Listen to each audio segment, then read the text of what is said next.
It warms my heart when people tell me that I inspired them to start a garden or just to grow some food in containers or to learn how to can or dehydrate. It really makes me happy. I feel like I'm helping other people to become empowered, and that's a blessing for me.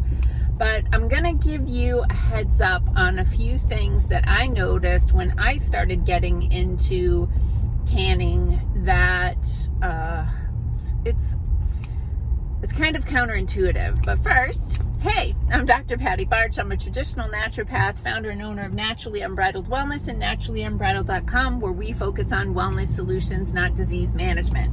This is not medical advice. It's for entertainment purposes only. Nothing I say is true. Don't listen to me.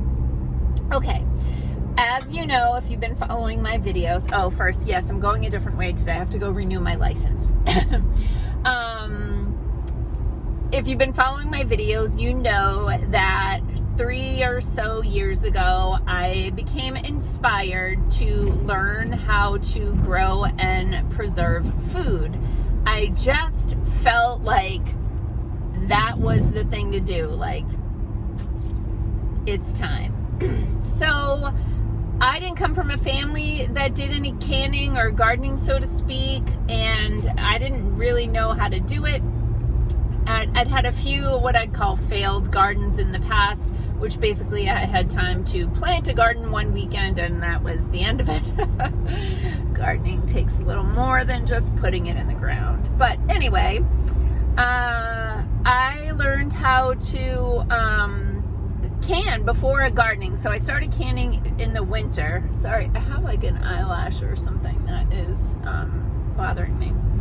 I learned how to can in the winter. I started with a pressure canner, which most people don't do. I started with beef stew, which most people don't do, but I was very much focused on finding how I could preserve high quality food. Now, yes, when you can food, it does decrease some of the nutritional value and the digestibility of it, the processing of it. But fundamentally, you have shelf-stable food that even in its like, if it's 5 years old, it's still going to be a better choice than pizza rolls, okay? So I started joining some canning groups on Facebook. And some good advice that I got was learn the rules for canning and then learn how to safely break them.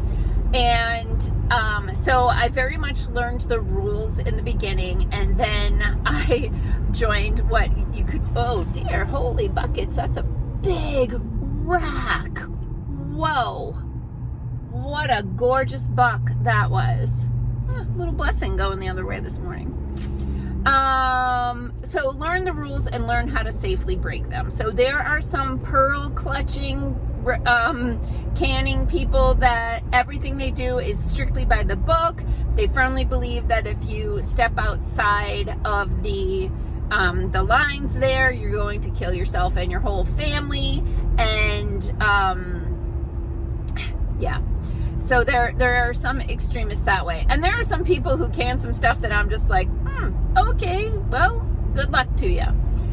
In any event, I had this like, what moment when I joined some of these canning groups and I saw that people were canning some really crappy things. I can't think of any off the top of my head, but not healthy food, right? They were canning a lot of junk food. And I was like, well, for me, the whole point in putting up my own food or food I get from local producers, mostly organic food, is so that I can have clean food, healthy food to nourish my body. But I know that there are people who can for other reasons. No judgment there. But I did want to give you a heads up on some things that I learned that people will do for canning that maybe isn't the healthiest choice. I did a post about this the other day. In a lot of the canning sections of stores, you'll see pre-packaged mixes of like pickling blend or salsa blend and all those things. And I read ingredients, and I know there's a lot of people who are growing their food organically, spending extra money for organic fertilizer and dealing with pests in a natural way and the cost that comes with that. And then when they're going to put up these foods in a canning way, they're actually adding chemicals, and I don't think they realize it. So like the Mrs. Wages pickling spices, those packages have maltodextrin in them, and they have citric acid in them. And I didn't read every single package, but if you read the ingredients, you'll see that you're adding chemicals to your pristinely grown food. So you can, like, there's no need to add those chemicals. There are totally easy ways. There's recipes free online for how to can these products, you know, which herbs and spices you need to have on hand. You can buy like pickling spice, which is a nice blend of herbs that you can add, so you don't have to do a tablespoon of this, a tablespoon of that. Like, you can buy pickling spice like that. But if you're buying something that's pre-packaged, you want to read the ingredients, because they could be sneaking in some chemicals for shelf stability or pickling crisp, right? So pickle crisp that people are using, I've seen people use citric acid, which can be manufactured from a process utilizing black mold. Okay, but I had a like moment the other day when I was reading in a canning group about people using, like, this poor woman was saying like, all my pickles are mushy, I've tried this way and that way and all the things, and my pickles are mushy and I don't know what to do.